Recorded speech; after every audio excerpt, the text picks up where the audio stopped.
आजीच्या पद्धतीने फक्त एकदा हॉटेल स्टाईल बोंबील मसाला बनवून बघा. कायम याच पद्धतीने बनवून खाल.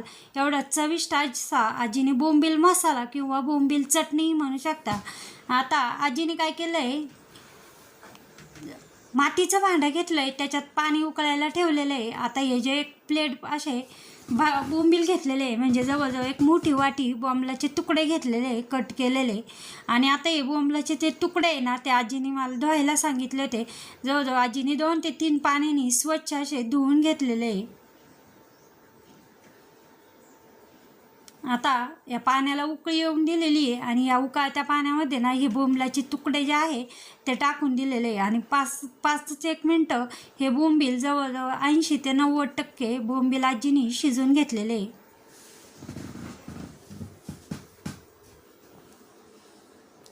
आता बोंबील शिजायला ठेवताय तेवढ्या वेळेत आजीने एक वाटण बनवायला लावलं होतं. ते वाटण कोणतं तेही पाहू. आता हे बोंबील शिजलेले आहे. आता आजीने काय केलं आहे, एका भांड्यामध्ये शिजलेले बोंबील पाण्यासकट काढून ठेवलेलं आहे. त्याच्यातलं पाणी आजीने टाकून दिलेलं नाही आहे. आता याच्यात काय केलं आहे, 2 चमचे मातीच्या भांड्यामध्ये तेल टाकलं आहे आणि 3 मोठे साईजचे कांदा कापून, आता या भाजीला बोंबलाच्या चटणीला किंवा बोंबील मसाल्याला कांदा थोडासा जास्तच घातलेला आहे. आता 3 मोठ्या साईजचे कांदे आजीने कापून घेतले आणि या भांड्यामध्ये थोडासा कांदा असा चांगला लाल होऊन दिलेला आहे. आता कांदा पटकन लाल व्हावा आणि शिजण्यासाठी भाजीला जेवढं मीठ लागतं ना, तेवढं मीठ आजीने लगेच टाकून घेतलेलं आहे.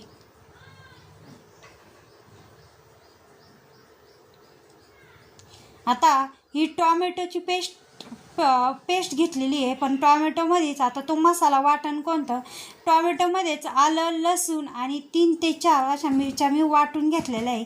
म्हणजे एकदम फाईन पेस्ट केलेली आहे याची. आणि आता हे एका वाटीमध्ये ना सुकं खोबरं, त्याची पेस्ट, ती पाणी टाकून वाटलेली आहे. आता टॉमॅटो वाटल्या नसता गेला, एवढी फाईन पेस्ट झाली नसती पाट्या, म्हणून मी हे वाटून आणलेलं आहे. मसाला काढून आणून दिला आहे आजीला.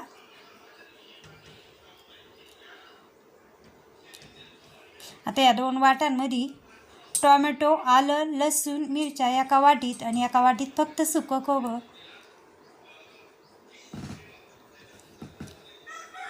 आता ही जी टॉमॅटोची पेस्ट आहे ना, आता कांदा चांगला लाल झाला आहे. आजीने टॉमॅटो, आलं, लसणाची पेस्ट आणि मिरच्या त्याची पेस्ट आधी टाकलेली आहे.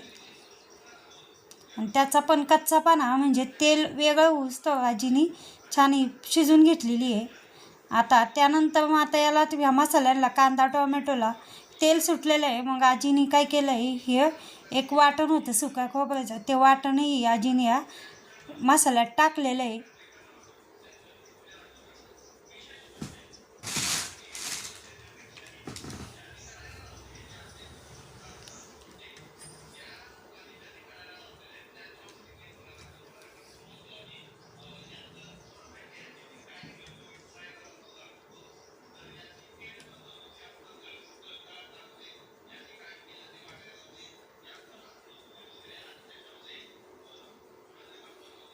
आता या मसाल्यांना पण तेल सुटून देते.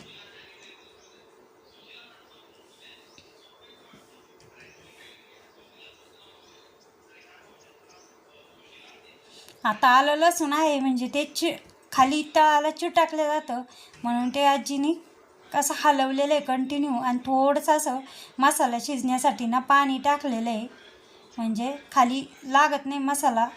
आता इकडं काय केलं आहे, 1 चमचा मसाल्यातला चमचा हळद, 1 मोठा चमचा लाल तिखट, कांदा लसूण मसाला आणि हा चिकन मसाला 1 चमचा आणि 1 चमचा कांदा लसूण मसाला, निम्मा चमचा लाल तिखट. आता तिखट आवडीनुसार घेतलं तर चालेल.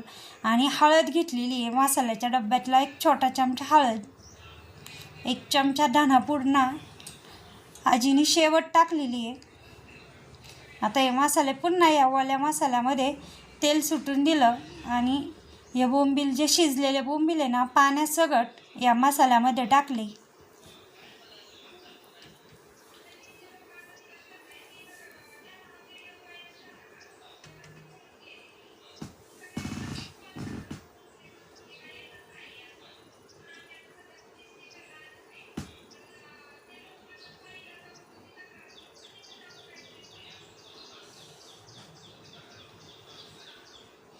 आता मीठ टाकलेलं होतं, घट्ट पातळ जास्त घट्टच बोंबील चटणी आणि बोंबील मसाला एकच म्हणू आता बनवते, मग तो घट्टच असतो. म्हणून आजीने काय केलं आहे, पाणी थोडंच टाकलेलं आहे.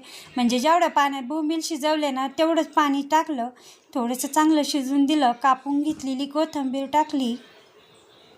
आता याला थोड्या वेळ चांगलं तेल सुटेपर्यंत याला शिजून द्यायचं. बघा मी पातेल्यात काढलं ना, इतकं मस्त असं जे दिसत होतं ना तेवढं चवीलाही एकदम मस्त असं चवीचं लागत होतं. बघा ही बोंबील चटणी किंवा बोंबील मसाला पण म्हणू. जेवढं दिसतं छान ना तेवढं चवीलाही एकदम मस्त असं हे चवीला झालं तर बोंबील मसाला. एकदा आजीच्या पद्धतीने नक्कीच बनवून बघा.